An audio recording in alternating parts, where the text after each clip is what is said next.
Hola, ¿qué tal? Bienvenidas y bienvenidos, amigas y amigos del software libre. Llegamos a la edición número 18 de Compilando Podcast en el último mes de este 2017, con temas que esperamos sean de tu interés y nos acompañes en esta nueva entrega del programa. Hoy, nuestro protagonista en la sección Algo Alguien será una de las primeras, si no la primera, junto a Slackware, de las distribuciones de GNU Linux Debian. Y nuestro alguien para contarnos sobre la distro de la espiral es Laura Arjona, desarrolladora de Debian que trabaja en los servicios informáticos de la Universidad Politécnica de Madrid y que, además de su implicación en el equipo de Debian a varios niveles, participa en F-Droid o en la Fundación de Software Libre de Europa. La noticia la ocupa en esta nueva entrega el lanzamiento de una versión de una de las herramientas más representativas del software libre, como es el navegador web Firefox, que a mediados del pasado mes de noviembre liberaba su versión 57 de nombre Quantum y que arroja mejoras muy significativas a todos los niveles, con el objetivo de recuperar una cuota de uso que presentaba una curva descendente desde hace varios ejercicios. Con todo este código ya escrito, pasamos a compilar una nueva edición de Compilando Podcast.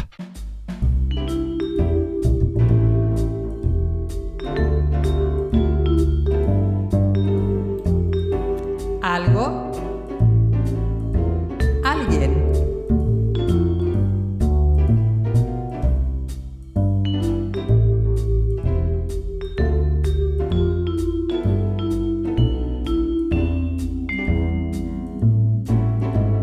Tal y como decíamos en la introducción, la sección Algo Alguien de la presente edición de Compilando Podcast está dedicada a una de las distros más antiguas, si no la más, y madre de algunas de las más usadas y populares. Hablamos de Debian, una distribución bandera en GNU Linux y software libre que ha lanzado hace unos meses, a mediados de este 2017, su versión 9 de nombre clave Stretch. La distribución que concibiera Ian Murdoch, al que ya dedicamos un podcast, se define como el sistema operativo universal y de ella queremos hablar hoy en Compilando Podcast con Laura Arjona.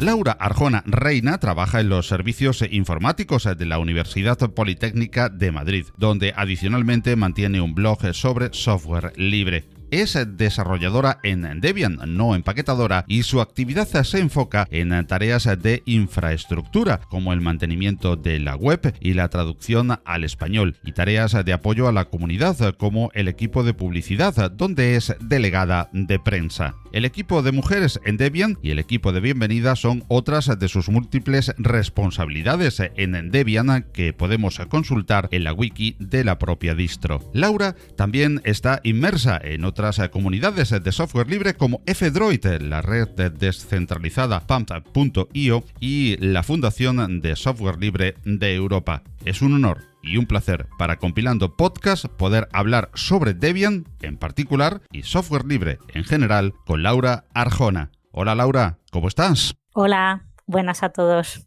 Aquí estamos muy bien. Muchas gracias por invitarme a tu podcast. Gracias a ti por haber atendido la llamada de Compilando Podcast y por venir a hablar sobre Debian. Debian, que lo primero que nos encontramos en su página web es que dice ser el sistema operativo universal. ¿Por qué Debian es ese sistema operativo universal, Laura? Bueno, es un sistema operativo basado enteramente en software libre, por lo tanto es accesible para todo el mundo, en el sentido de que cualquiera puede tener acceso a tanto los ficheros que componen la distribución como al código fuente de esos programas que funcionan en el ordenador. También se dice que es el sistema universal o que pretende ser el sistema universal porque pretendemos que sea una distribución lo suficientemente flexible como para que se pueda instalar en muchísimos tipos de máquinas distintas. Entonces, pues se distribuye no solo para ordenadores, portátiles, servidores, sino también otro tipo de máquinas que tienen otra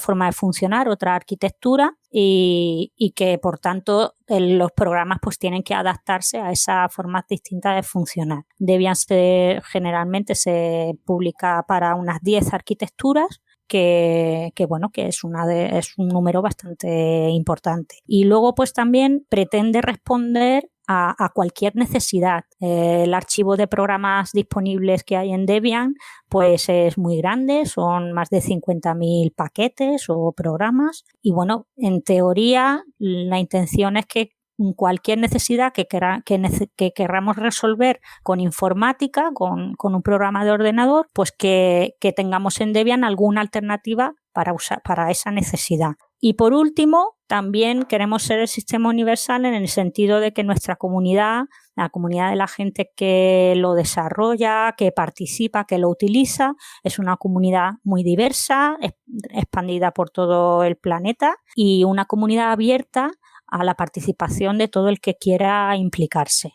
Entonces, bueno, yo creo que un poco por esas razones, pues por todas esas razones, pues queremos ser, aunque bueno, a lo mejor ahora todavía no lo somos, pero nuestra intención es ser el sistema operativo universal. ¿Y por qué dirías que debemos usar Debian? ¿Qué aporta Debian a un usuario común? Bueno, yo creo que lo primero, lo más importante, yo no diría que debemos usar Debian, en el sentido de que es una opción. Yo creo que es importante que Debian exista y que todo el mundo, que cualquiera que quiera usarlo, pueda usarlo. Pero no hay ninguna obligación. Cada uno que use el sistema operativo que desee. Pero ¿qué aporta a un usuario común?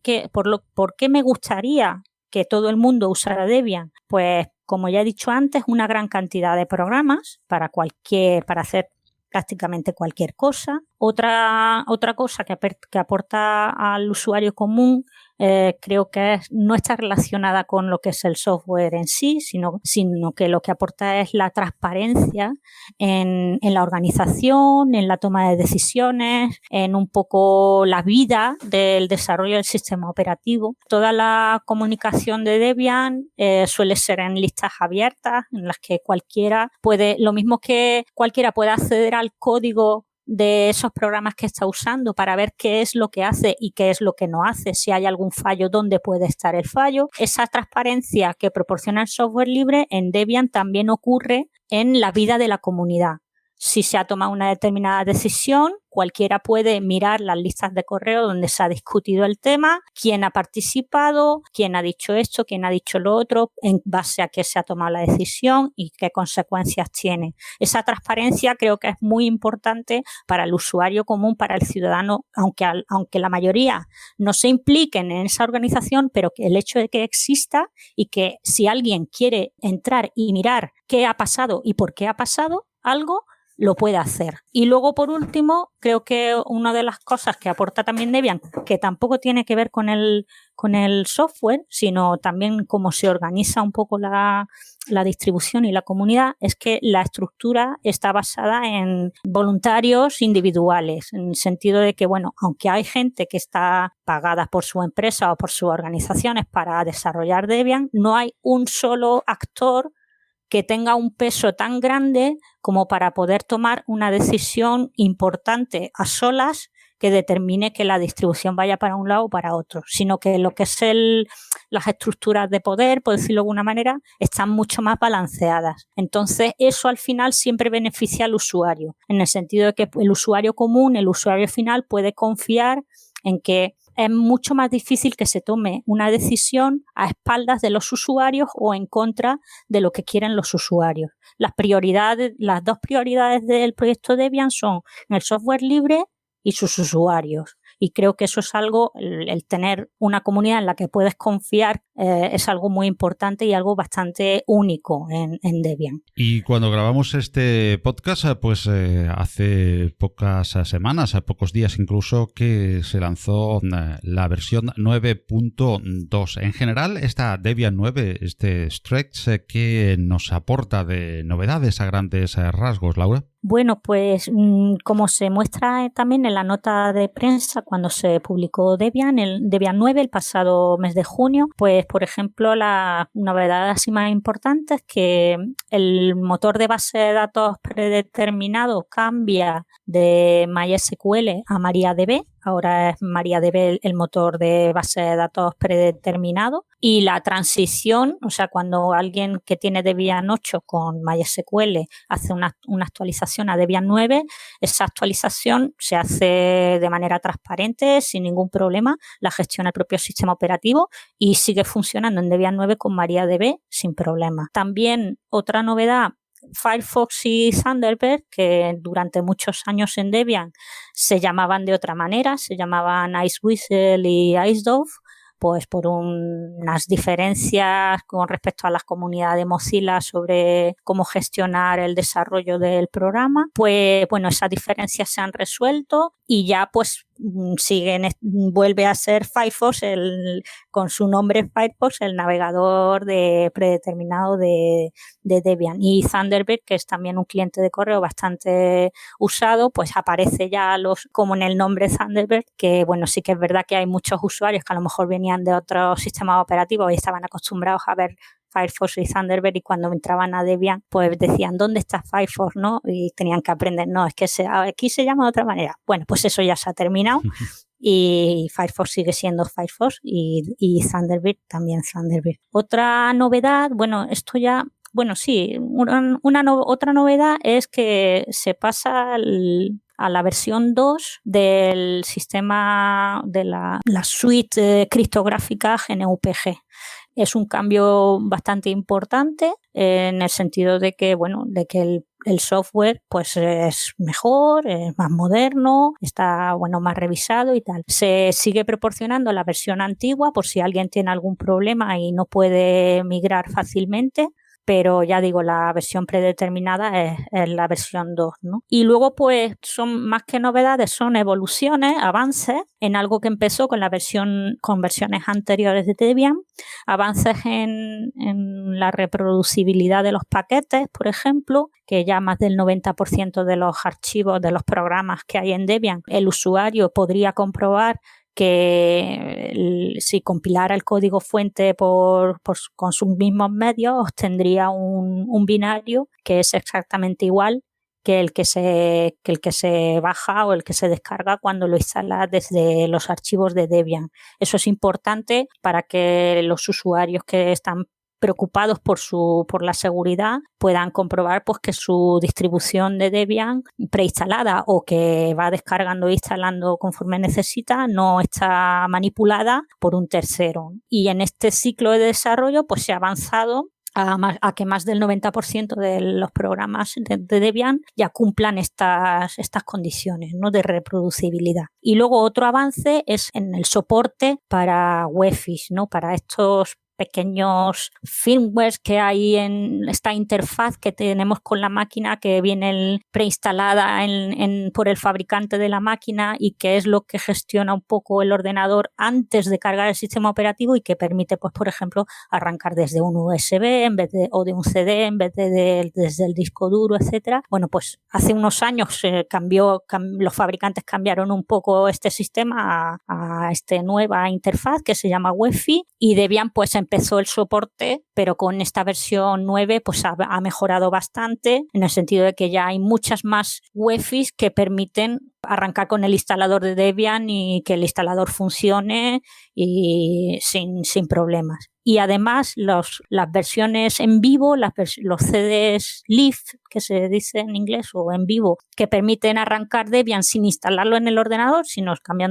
cargándose en memoria directamente, también incluyen en esta versión 9 el soporte para estos interfaces, estas máquinas más modernas que llevan el interfaz UEFI. Yo creo que así para usuario final aunque hay más novedades, pero bueno, a lo mejor más orientadas a desarrolladores o informáticos. Para usuarios comunes, creo que estas son las novedades más importantes. Y bueno, por último también se añade una nueva arquitectura y desgraciadamente se ha retirado otra. La arquitectura para máquinas PowerPC, los antiguos Mac, los más antiguos, en esta versión no se ha podido incluir esa arquitectura. No ha habido pues un poco los mínimos que establecemos de calidad, de que todos los paquetes estén disponibles para esa arquitectura, etcétera. Y entonces pues en esta versión se ha retirado. Pero bueno, al fin y al cabo son también máquinas ya bastante antiguas que, bueno, no sé, no sabemos, a lo mejor luego en la próxima versión vuelve a estar otra vez disponible. Eso dependerá un poco de la disponibilidad del trabajo que tengan los voluntarios que se dedican a esa arquitectura. Pero bueno, por otro lado, pues se ha añadido la arquitectura MIPSEL de 64 bits, que bueno, es una arquitectura nueva y ha salido adelante en esta versión 9. Y aparte de muchas arquitecturas y muchas posibilidades de instalar Debian, también podemos coger Debian en diferentes momentos del desarrollo, según a qué rama nos apuntemos. Explícanos, sobre todo para el recién llegado, que se puede perder un poquito, eso de las diferentes ramas de desarrollo en Debian que podemos instalar o las que podemos apuntar en nuestros equipos. Sí, Debian se publica en su versión, lo que llamamos Debian estable, la versión oficial de Debian. Más o menos cada 2 años se publica una nueva versión estable de Debian. Esa versión estable es la recomendada, la que se recomienda instalar en todos los equipos, y suele tener un soporte de actualizaciones de seguridad durante unos 3 años, es decir, un año más desde que son los 2 años que dura la publicación, más un año más, y luego en algunos casos 3 años más de soporte extendido. Es decir, que cuando pones Debian estable, la versión recomendada en ese momento de Debian, que por ejemplo ahora es la Debian 9, pues te tienes más o menos garantizado unos 5 años de soporte. Soporte significa que vas a recibir actualizaciones de seguridad para el software que tengas instalado en el ordenador, no solo lo que es lo básico del sistema operativo, sino cualquier paquete del archivo de Debian que se instale. Cuando se publica una versión estable y empieza este ciclo de soporte, se supone que se ha probado lo suficiente y que solo no va a ser necesario, aunque se descubran fallos a posteriori, en principio no va a ser necesario cambiar las versiones de los programas. Entonces, si estamos, por ejemplo, en Debian 9 con el paquete ofimático LibreOffice, la versión 5, pues durante el tiempo de vida de la versión estable, no vas a cambiar a LibreOffice 6, 7 o el que salga. Solo vas a tener LibreOffice 5 más las actualizaciones de seguridad que vayan saliendo para LibreOffice. Hay personas que no les gusta esto.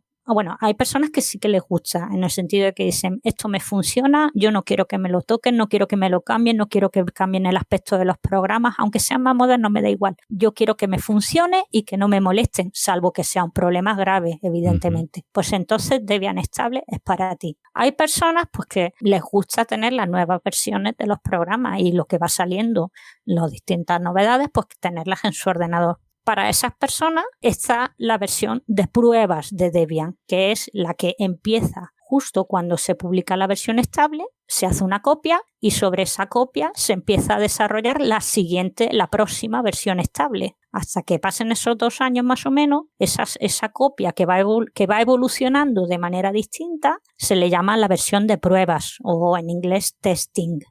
¿Qué ventajas tiene la versión de pruebas? Pues que vas teniendo las nuevas versiones de los programas, porque los desarrolladores pues intentan ir incluyendo las versiones lo más actualizadas según les van dando los programadores originales de cada proyecto. Pero en algún momento esa versión de prueba tendrá que un poco cerrarse, probarse y decidir, bueno, mira, vamos a publicarla como estable cuando vemos que está ya un poco madura y que todo encaja, que todos los programas no tienen conflictos unos con otros, sino que todo va medianamente bien. Cuando se ve un poco que ya se acercan un poco los 2 años y que la versión de pruebas está medianamente madura, se hace un pequeño parón y se decide, bueno, pues hasta aquí hemos llegado, ya no se van a meter más versiones nuevas en estable. Lo que vamos a intentar es publicar esta versión, en prueba, vamos a intentar publicar esta versión de pruebas como nueva estable y hasta que llegue, para llegar a ese punto, vamos a dedicar el máximo esfuerzo no tanto a meter nuevas versiones, sino a arreglar fallos, a pulir cosas para que todo funcione perfectamente. Entonces, en ese momento que se hace el parón en la versión de pruebas, se le dice que se hace una congelación y durante ese tiempo, desde la congelación hasta que la versión de prueba se publica como estable, la versión de prueba normalmente no tiene cambios de número de versión, a no ser que haya una nueva versión que arregla algunos de los fallos que ya se han descubierto. Entonces, tenemos ese periodo de congelamiento, que son unos meses, y se publica una nueva versión. Se publica la versión de pruebas como estable y empieza otra vez otro ciclo de desarrollo. Entonces, sabiendo un poco cómo funciona estable y cómo funciona la versión de pruebas, que tiene eso, un ciclo de 2 años más o menos, pues ya la gente puede decidir cuál es la que más le conviene para cada una de sus máquinas. Hay otra versión más, que es la versión inestable, que es un poco la puerta de entrada de los paquetes nuevos. Los programas nuevos entran por esta versión inestable, se prueban durante una semanita, 10 días, y si no hay grandes cosas pasan a pruebas directamente. Cuando se congela prueba, ya no, esa puerta se cierra. O sea, aunque sigan entrando nuevas versiones en inestable, esas versiones no pasan a la de prueba, porque si no es que nunca terminaríamos de desarrollar y nunca terminaríamos de poder ofrecer una versión estable, una versión que funciona, una versión que funciona bien y que permite estar 2-3 años sin que te molesten demasiado con nuevas versiones o lo que sea. Entonces, el que no puede soportar siquiera ese periodo de congelación de pruebas, pues si quiere se puede empezar a usar la versión inestable, y entonces ahí siempre va a tener lo más nuevo, lo más novedoso y tal. ¿Qué pasa? Que ahí tendrá probablemente menos garantías de que todo esté bien engarzado y de que todo funcione, de que todo el sistema en conjunto puede que no funcione del todo bien, porque son cosas que acaban de llegar y se tienen que probar, se tienen que un poco configurar y tal. Pero bueno, si eres una persona pues que tú mismo te gusta cacharrear o estás participando en el desarrollo de Debian, pues la versión inestable pues puedes usarla también, la usa mucha gente. Si no, pues o bien la de pruebas, que es un poco así más modernilla, que se va actualizando bastante a menudo. Y si ya lo que quieres es, mira, mi ordenador que funcione y que no me molesten y que no me cambien las cosas, entonces la versión estable. Y Laura, ¿para cuándo, si es que entra dentro de la filosofía Debian, una Debian Rolling? Bueno, la versión de pruebas funciona un poco como si fuera una distribución rolling, en el sentido de que se intenta, el equipo que gestiona la publicación de Debian intenta que incluso la versión de pruebas esté bastante, aunque se llame de pruebas, funcione bastante bien, en el sentido de que si se detectan fallos graves y no se corrigen en un determinado tiempo, que bueno, ellos van marcando un calendario de tiempos, pues esos programas se quitan de la versión de prueba para que vuelva a entrar por la puerta que he dicho, por la puerta de inestable, una versión corregida. Eso está bien para el usuario final, en el sentido de que la versión de prueba, tal y como esté en cada momento, funciona bastante bien. No te van a dejar ahí un programa que no funciona durante mucho tiempo. Si se ve que se ha descubierto un fallo que no funciona bien y no se arregla pronto, se quita. Y luego para los desarrolladores pues es un estímulo de decir, bueno, venga, voy a mantener un trabajo un poco continuado para que la versión de prueba sea bastante usable y funcione bastante bien. Pero por otro lado, como también la puerta de entrada de nuevas versiones está abierta, pues si hay algún problema, lo que suele ocurrir es que en vez de arreglarlo en la versión correspondiente, aprovechan para meter la última versión que haya disponible, que ya solucione el problema. Entonces el usuario de la versión de pruebas en realidad es como si fuera un usuario de una distribución rolling, en el sentido de que está recibiendo constantemente actualizaciones y nuevas versiones, y el sistema le funciona bastante bien y tiene bastante estabilidad, porque si hay algo que no va bien, se quita, automáticamente se quita, para que vuelva a entrar la versión más nueva que tenga corregido el problema. Bueno, no sé si los usuarios de Rolling les será suficiente. Está un poco política. Como digo, sí que está ahí el periodo de la congelación en el que se para un poquito ese ciclo, ¿no? Dejamos de ser Rolling durante la congelación de la versión de pruebas, pero son unos meses, no suelen ser más de 5 o 6 meses como mucho. Y sabemos que Debian y Slackware han sido las distribuciones prácticamente, llamémosle madre, en cuanto a tiempo también y más antiguas, del resto de distribuciones GNU Linux. Y la más famosa de las distribuciones y más extendida, Ubuntu, precisamente su madre es Debian. Sabemos qué ha aportado Debian a Ubuntu, porque Debian es la madre de Ubuntu, la base de Ubuntu. Pero ¿qué aporta Ubuntu a Debian? Si es que crees que aporta algo. Bueno, yo, aunque he sido usuaria de Ubuntu, nunca he estado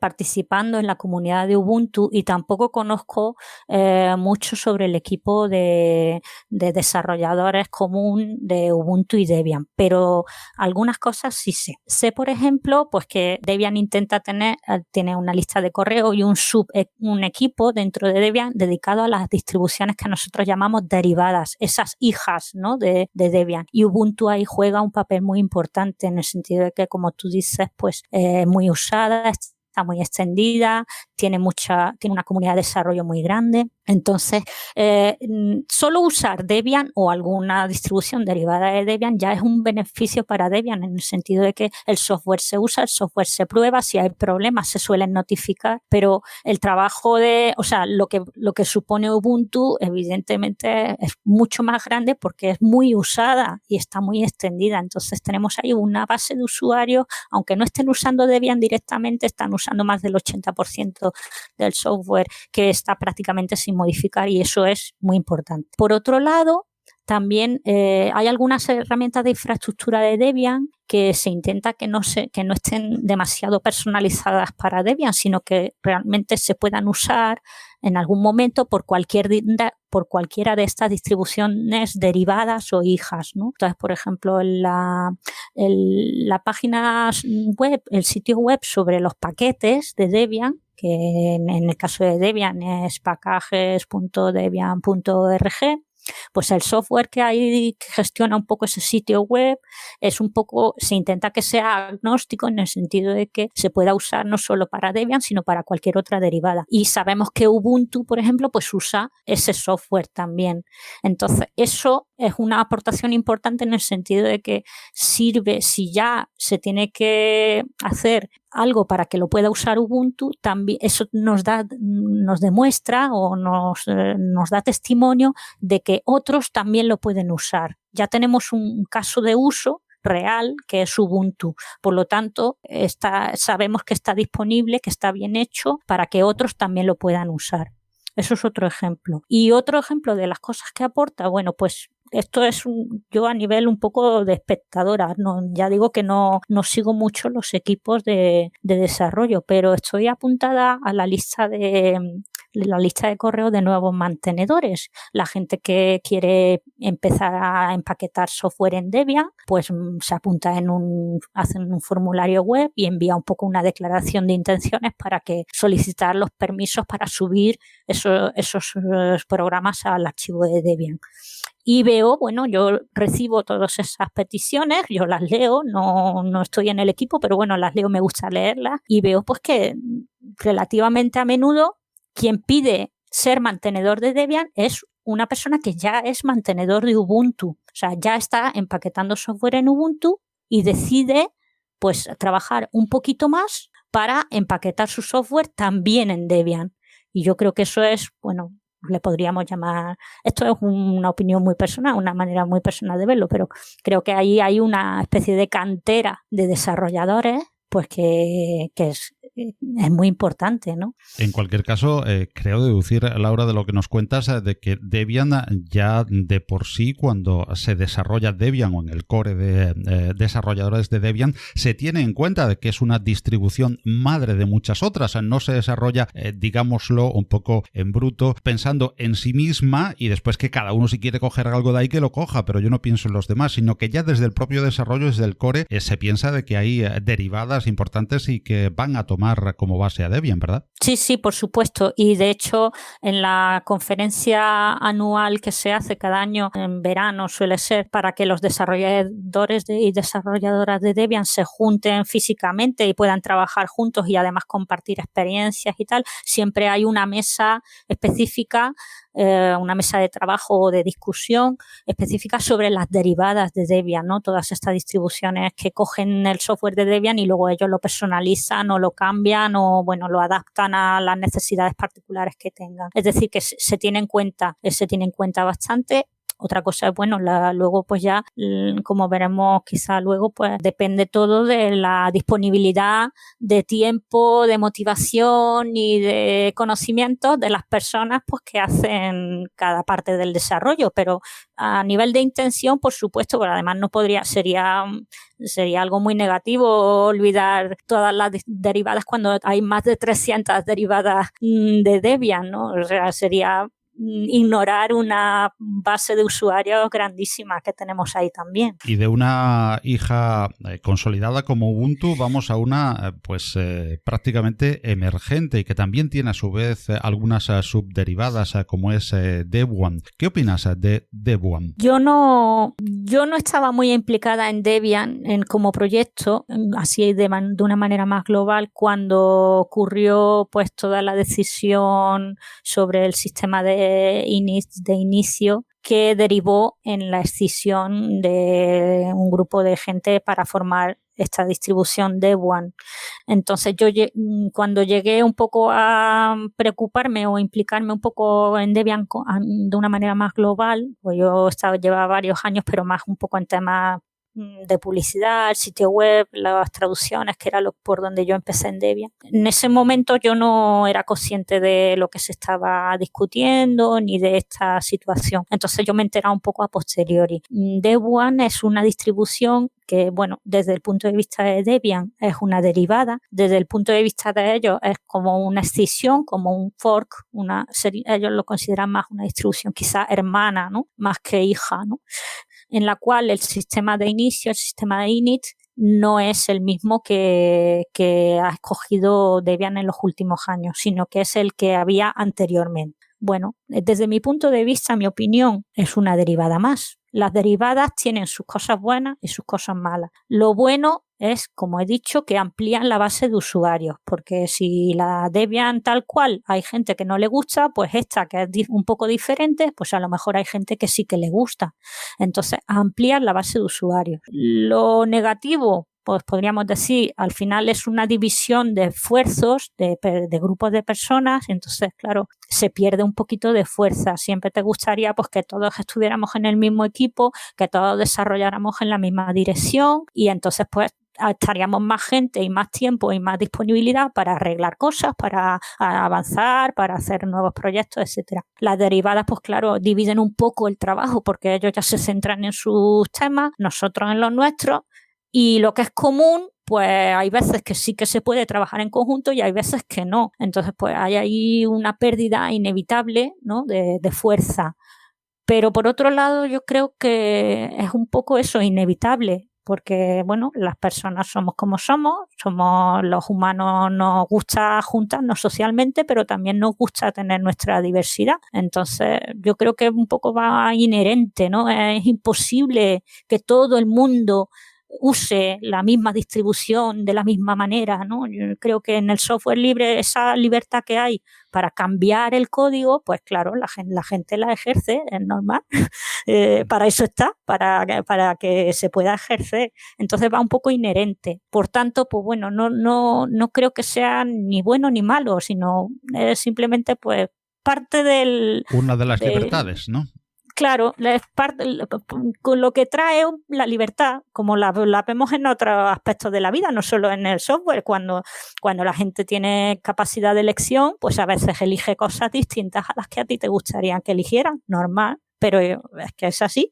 Y precisamente hablando de software libre, hablemos de la Free Software Foundation. Sabemos que Debian colabora estrechamente con la FSF, donde tú también estás implicada. Pero ¿te parece justo que una distribución como Debian no esté reconocida por la Free Software Foundation? ¿Crees que la sola eliminación del repositorio non-free haría que Debian fuese recomendada por la Fundación? Bueno, puntualizar que mi implicación es más quizás con la Fundación del Software Libre de Europa, ¿vale? Que es una fundación hermana. Ahí aporto algunas traducciones. En la Fundación del Software Libre, la americana, yo he aportado económicamente en alguna ocasión y estoy participando dentro de la comunidad del software GNU Media Goblin, pero lo que es en la fundación no soy miembro de la fundación y estoy participando en la organización. Pero bueno, sí que este tema pues sí que lo sigo como usuaria. Me parece justo. Bueno, no sé, es que es un poco lo de antes. No creo que sea una cuestión de justicia.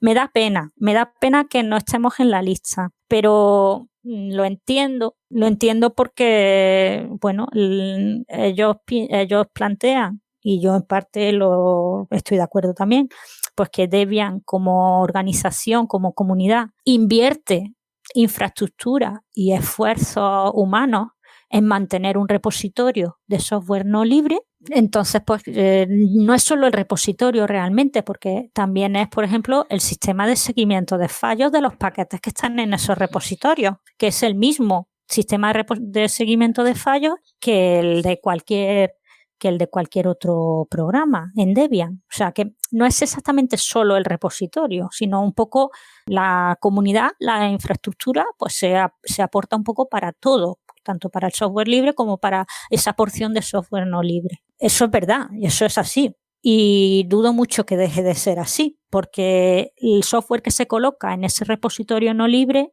normalmente es software que los usuarios es que necesitan, porque casi todo lo que hay ahí son controladores de hardware, de máquina. Y si no aportas esos controladores, pues o bien te deja de funcionar alguna parte del ordenador, o bien lo tienes que buscar por otro sitio si quieres que funcione. Entonces, bueno, la Fundación de Software Libre tiene razón en el sentido de que eso es así, pero por otro lado, cuando alguien se instala Debian, se instala software 100% libre.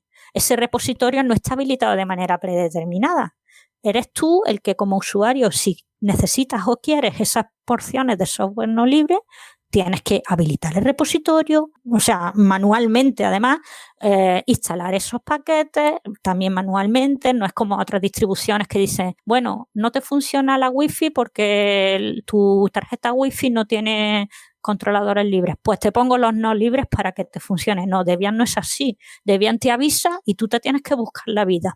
Entonces, pues bueno, te da pena por eso, porque al final tienes que estar explicando, como estoy aquí gastando varios minutos, cuando lo más probable es que el usuario que instale Debian no necesite siquiera esa porción de software no libre y ni se entere de que existe un repositorio no libre. Y se ha instalado una máquina todo con software libre, pero no está en la lista de distribuciones software libre de la Free Software Foundation. Entonces, es un poco eso, más que una sensación de injusticia, es una sensación un poco de tristeza o de un poco de impotencia. ¿Cómo resolvemos esto? Yo francamente no lo sé. Hay conversaciones y hay gente pues que está ahí un poco en negociaciones, tanto por un lado como por otro, y parece que hay buenas relaciones. Pero no sé, al final yo también pienso, bueno, pues si no estamos, pues no estamos y no pasa nada. Se explica, la gente lo entiende, toma sus decisiones de manera consciente y ya está, ¿no?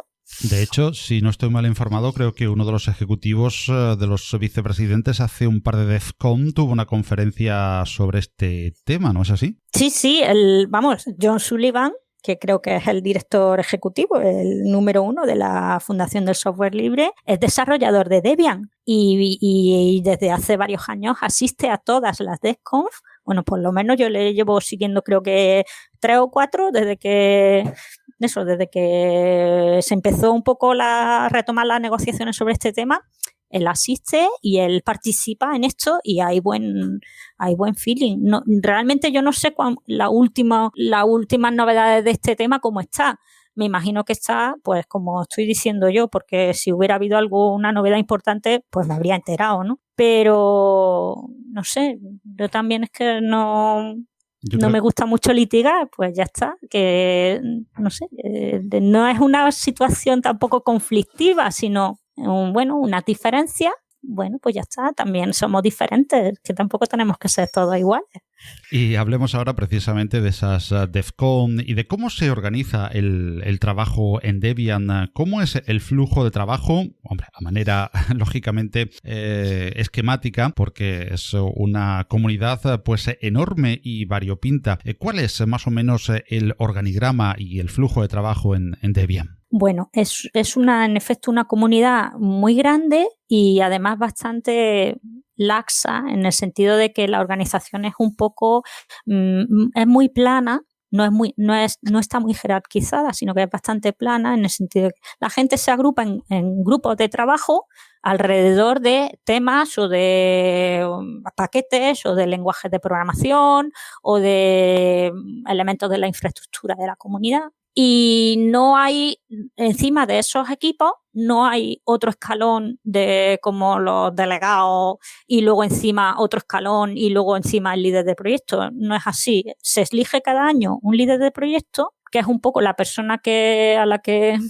se confía que sea la portavoz del proyecto, quien atiende entrevistas y quien firma pues los gastos económicos, pues si hay que comprar máquinas o si hay que negociar con algún proveedor de alojamiento o algo, pues alguien tiene que haber un poco que hable o que firme en el nombre de Debian. Pero eso se hace cada año y va cambiando. Y ya digo, puede ser cualquiera de los desarrolladores. Y luego el resto, todo lo demás, un poco la gente que está participando en el equipo correspondiente es quien manda, ¿no? Por decirlo de alguna manera, en lo que se hace en el equipo. Eso no es una estructura jerárquica, es un poco, bueno, pues eso, más plana, ¿no? Y a veces bastante incomunicada, en el sentido de que cada uno está en su rinconcito de Debian y a lo mejor pues no sabe, ni tiene por qué saber, ni tiene que mezclarse en lo que hace otro equipo, ¿no?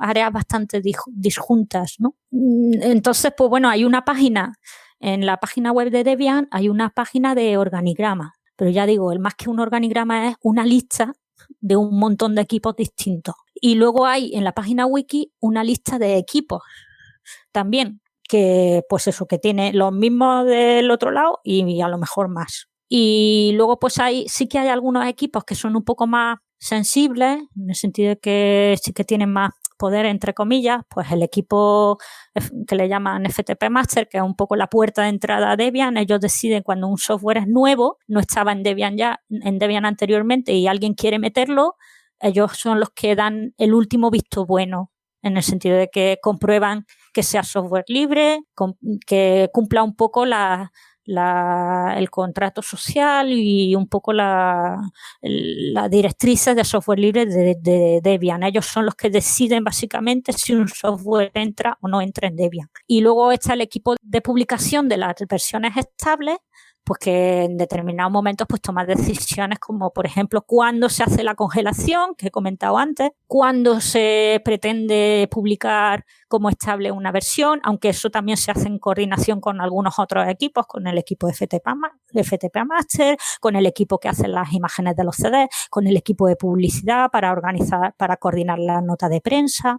Es decir, que realmente sí que hay algunos equipos que sí que más se coordinan más, pero luego hay un montón de equipos pues que trabajan un poco a su aire y simplemente la distribución pues va ocurriendo, ¿no? Sin una organización muy férrea, ¿no? Sino más un poco de una manera más laxa. Pues podemos inferir, entiendo, de lo que nos comentas, que dentro de los grupos de trabajo de Debian se tiende a una organización más asamblearia. Sí, en el sentido de que cualquiera que trabaje tiene voz y voto. No es tanto en el sentido de que se hagan reuniones. Yo, por ejemplo, participo en varios equipos y he tenido muy pocas reuniones, la verdad. Que a veces cuando participan en otras organizaciones, pues que tienen a lo mejor reuniones periódicas y tal, pues llega aquí y aquí cada uno pues se pone a hacer un poco lo suyo, que bueno, sabiendo un poco el objetivo de ese equipo y tal, pues bueno, vale, pero que no hay reuniones, ¿no?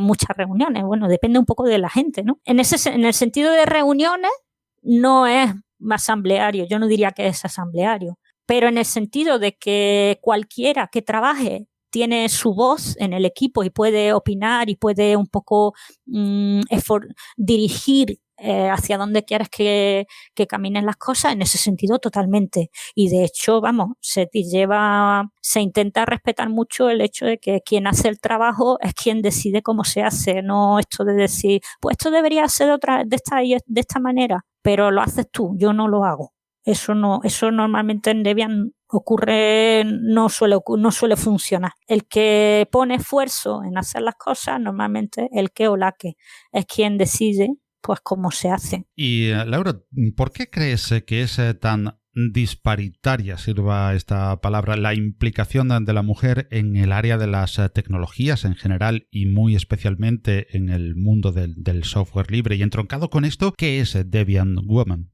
Bueno, Debian Women nació en el año 2004, si no me equivoco, es una iniciativa de crear un pequeño grupo dentro de Debian de personas interesadas en que haya más presencia de mujeres en Debian. El grupo no es solo de mujeres, el grupo es de cualquiera que quiera apuntarse con el objetivo de que haya más mujeres implicadas en Debian. Empezó en 2004 y bueno, lleva muchos años hasta ahora funcionando con más o menos actividad en función de la disponibilidad y las posibilidades que tienen sus miembros. Ahora mismo un poco lo que se hace o en la disponibilidad que hay es una lista de correo, un canal de chat, de IRC, donde cualquiera pues puede entrar y preguntar o aportar o hacer.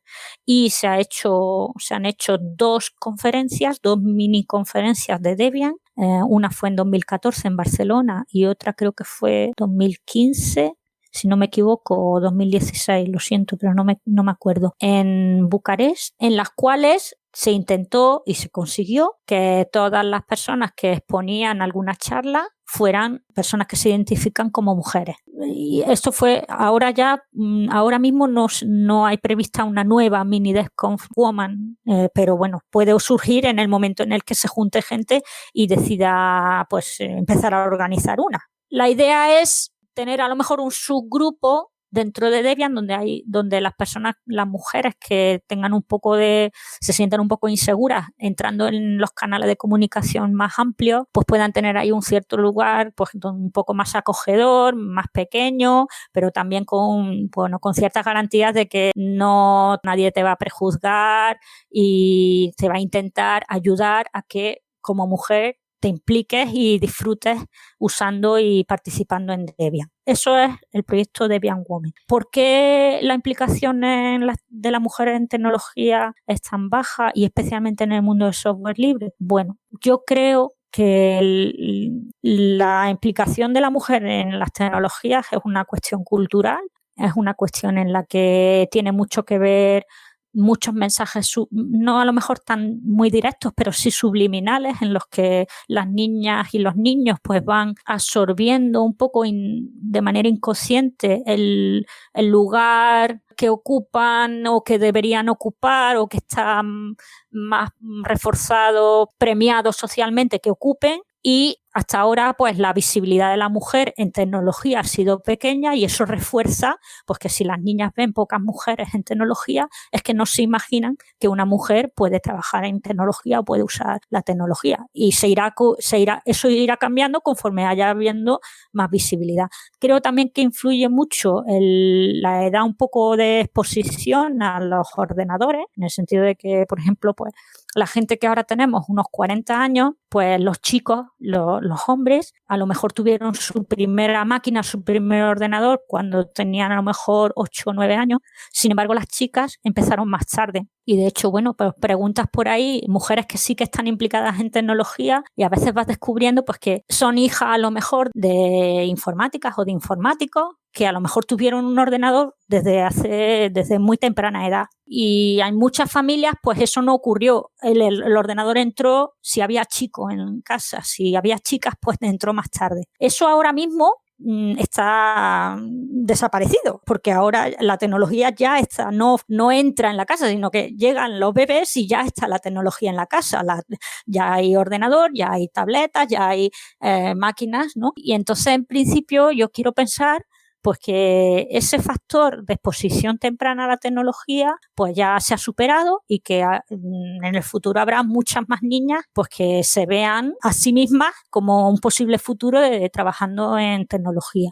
Y de ahí pues ya dentro de lo que es tecnología pues software libre. En el caso del software libre, partiendo ya de la base de que ya había menos mujeres en tecnología, muchas de las comunidades de software libre comienzan o se basan en voluntariado, en aportación de trabajo voluntario. Y esto es una opinión muy personal que francamente no la he visto ni fundamentada ni denegada por ninguno de los estudios que he leído, pero yo creo que la gestión del tiempo del ocio de las chicas y de las mujeres es muy diferente respecto a la de los hombres.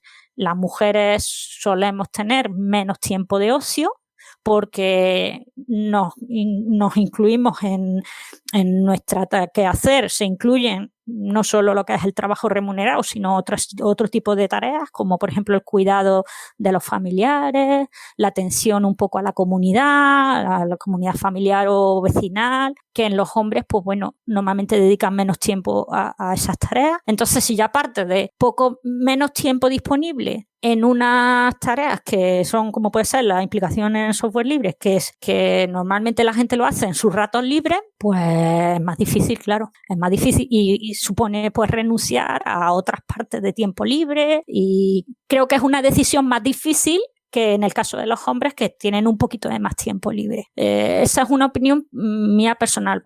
Creo que la gestión del ocio es diferente. Una muy interesante reflexión, sí señor. Pues hablemos ahora de Laura Arjona, más personalmente como linuxera. Laura, ¿cuándo y cómo llegaste al software libre y qué ha supuesto y supone el software libre en tu vida? Bueno, yo empecé a ver pues quizá en torno al 2005, por ahí, 2006, yo era usuaria de Windows, lo que tocaba en ese momento, lo que tocaba quiero decir porque pues el ordenador venía preinstalado con lo que sea, o estabas en el trabajo y lo que se usaba era Windows, ¿no? Y empecé a enterarme del software libre porque buscaba herramientas, programas para instalar en mi ordenador, tanto para el trabajo como para casa, pero que fueran primero gratuitos y segundo pues que no me molestaran con las historias estas de la publicidad y de que cómprate la versión no sé cuántos y que no sé qué y que sí periodo de prueba de 30 días y luego ya te deja funcionar el programa. Entonces pues yo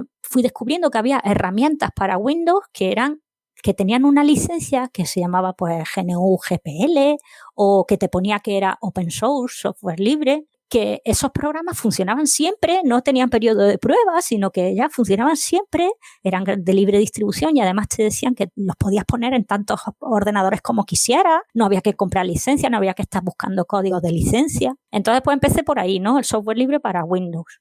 Y luego pues ya en 2007 o por ahí pues surgió en mi trabajo la necesidad o posibilidad de instalar un servidor web. Y bueno, yo en ese momento no sabía ni uno ni otro, no sabía nada de administración de servidores web, y empecé a documentarme y vi pues que en Debian precisamente pues te instalabas y te mantenía toda la pila de software de una tacada, en el sentido de que las actualizaciones te venían no solo para el sistema operativo, sino también para ese servidor web, la de base de datos, todo el software que tú pusieras encima, como lo instalabas desde los repositorios de Debian, pues luego se actualizaba automáticamente. Y eso para mí fue un chollo, vamos, increíble. Yo dije, ¿para qué voy a estar teniendo que preocuparme de instalar primero esto y luego actualizarlo y luego esto por otro lado, y luego actualizarlo, pues instalo un Debian y cuando toque actualizar, que se actualice todo. Y además me dicen que tengo actualizaciones de seguridad y tal, pues estupendo. Y empecé a instalar Debian en eso, en servidores. Y luego después en 2010 por ahí pues ya me lo puse en mi ordenador, me puse Ubuntu. Yo usaba también otra distribución, Knoppix, para arreglar Windows rotos. Cuando venía la gente al trabajo y nos decía que se me ha roto el ordenador, quiero sacar los datos. No arranca Windows, pero quiero sacar los datos antes de formatear. Pues lo arrancábamos con el CD de Knoppix y entonces pues sacábamos los datos de la persona y luego ya pues que formateara hay que instalar el Windows. Y yo en mi portátil pues me instalé Ubuntu, porque al principio pues decían pues eso, que Debian que para máquinas, que para portátiles no, que Debian era solo para servidores, no sé qué. Y bueno, yo por si acaso me voy a empezar con Ubuntu, que parece que es como más para todo el mundo, pero luego ya después, no sé si duré poco, la verdad, no sé si fue al año por ahí. Como yo ya usaba Debian en el trabajo para el servidor, pues me pasé luego también al ordenador y desde entonces pues estoy usando Debian en todos los ordenadores. Bueno, pues prácticamente ya has respondido también a la última pregunta, en la que te iba a hacer esa pregunta que de linuxero a linuxera siempre nos hacemos, ¿no? Todos los linuxeros y linuxeras, y ese, ¿qué distribución usas? Esa casi que me lo imagino siempre, ¿no? Los invitados. Lo que no nos hemos enterado todavía es el escritorio. Bueno, eso también tiene historia. Yo a lo mejor me estoy enrollando mucho. Pero No, que va, nos encanta. Resulta que, como digo, yo empecé en servidor, entonces yo no instalaba ningún escritorio. Yo tampoco soy una usuaria así de estas tipas duras que han estado estudiando Unix toda la vida y que se conoce la línea de órdenes perfectamente. Yo soy una usuaria bastante normalita. Pero bueno, en servidores, pues como es una máquina que quieres toda la máquina para que haga el servicio correspondiente y no te interesa tener un escritorio para que esté gastando tiempo de CPU y de memoria sin ningún sentido, pues en servidores lo instalaba sin escritorio. Y luego cuando me instalé Ubuntu, pues me instalaba pues el que venía de predeterminado. En ese momento era Genome 2. Cuando me pasé a Debian, seguí un tiempo con Genome 2, pero yo es que siempre he tenido ordenadores muy cortitos en casa, muy, muy antiguos, muy un poco, bueno, que no soy una persona que me guste renovar el hardware. Si funciona, pues intento aguantar con la máquina el mayor tiempo posible. Entonces, pues, cuando Genome pasó a la versión 3, que ya requería un poco más, unos ordenadores un poco más modernos, pues yo me pasé a un escritorio más ligero, a XFCE. Pero ese escritorio no me terminó de gustar porque yo sé que hay gente que lo usa y que lo disfruta mucho, pero yo de la manera que viene predeterminada yo la veía muy cortito, muy parecido, curiosamente muy parecido a Windows XP quizás. Sí. Que ya la gente pues iba ya por otro derrotero, el Windows ya se había modernizado también un poquito y me parecía un poco como ir para atrás.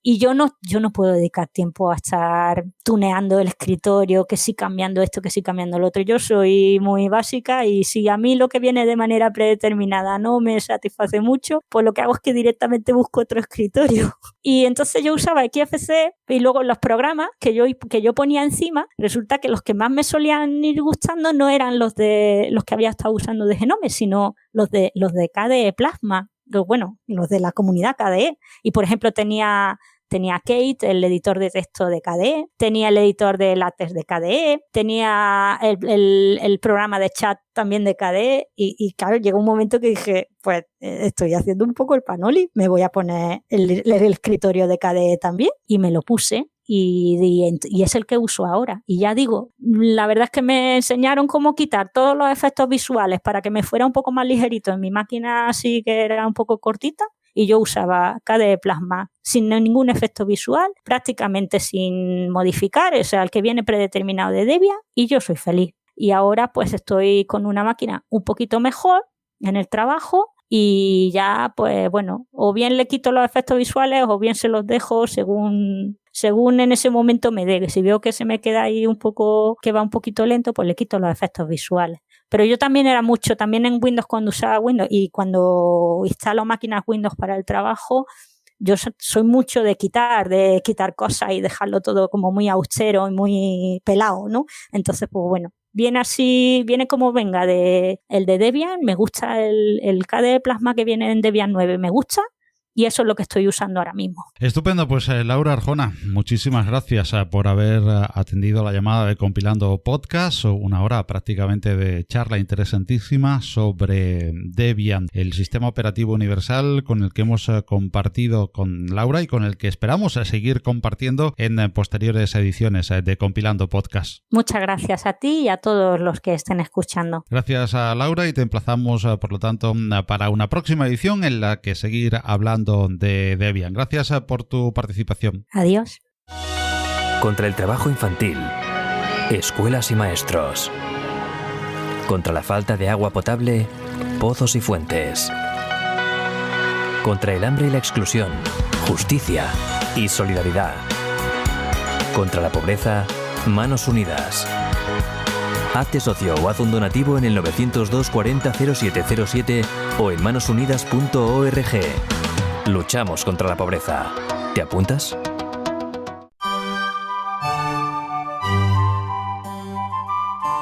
La noticia.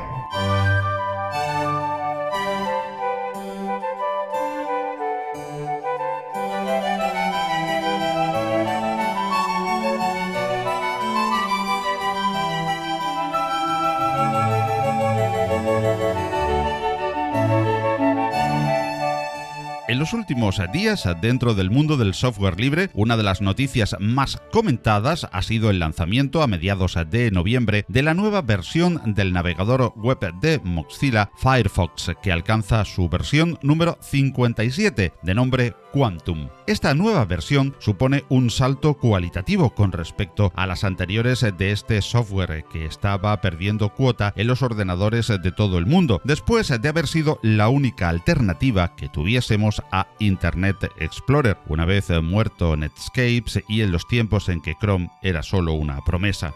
Ahora, Firefox, en esta nueva versión recién estrenada, pretende reinventarse, haciendo un navegador más rápido, elegante y moderno. Son muchas las novedades que aporta la versión 57, entre ellas un nuevo motor de renderizado llamado Servo, múltiples opciones de personalización, navegación más fluida en la página abierta y entre pestañas, mejor sincronización entre dispositivos, cambio en la implementación de extensiones. Estas se gestionan ahora bajo el concepto de Web Extensions en lugar de las antiguas XUL, lo que le asemeja en este sentido a Chrome u Opera. Quantum ha supuesto también un rediseño de la interfaz que bajo el nombre de Photon User Interface da un nuevo look a Firefox al tiempo que promete mejor usabilidad y experiencia de usuario. Y una de las estrellas del software libre no iba a abandonar una de las máximas de este concepto de desarrollo, que es la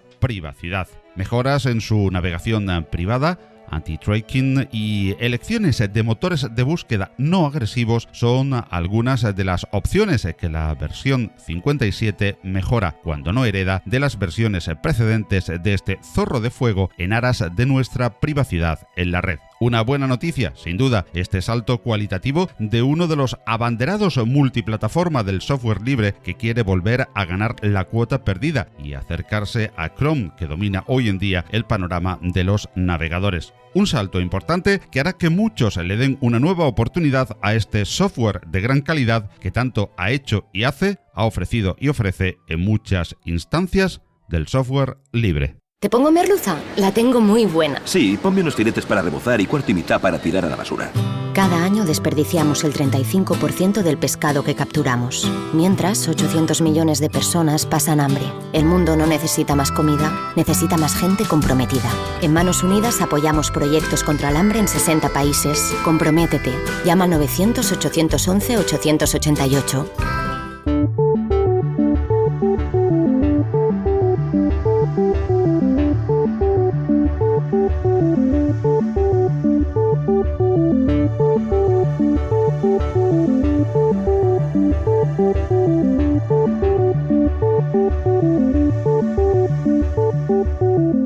Y hasta Hasta aquí la entrega número 18 de Compilando Podcast. Esperamos que haya sido de tu interés y te emplazamos a una nueva entrega en fechas ya casi navideñas, que será nuestro último episodio del 2017. Queremos recordarte también que todo el equipo de Kilo Radio tiene ahora a tu disposición un canal de Telegram bajo el título KRPT. Kilo Radio Podcast Telegram, donde los diferentes miembros del equipo vamos dejando mini podcast de unos 5 minutos de duración, donde también tratamos temas relacionados con el software libre y GNU Linux, aunque igualmente de temática más libre, con mucha presencia de vida tecnológica. Desde Compilando Podcast agradecemos mucho tus opiniones y aportaciones que puedes hacer en los apartados de comentarios de cada una de las plataformas en las que nos encuentras: iVoox, iTunes, audios de YouTube, SoundCloud y como medio principal nuestra propia web compilando.audio.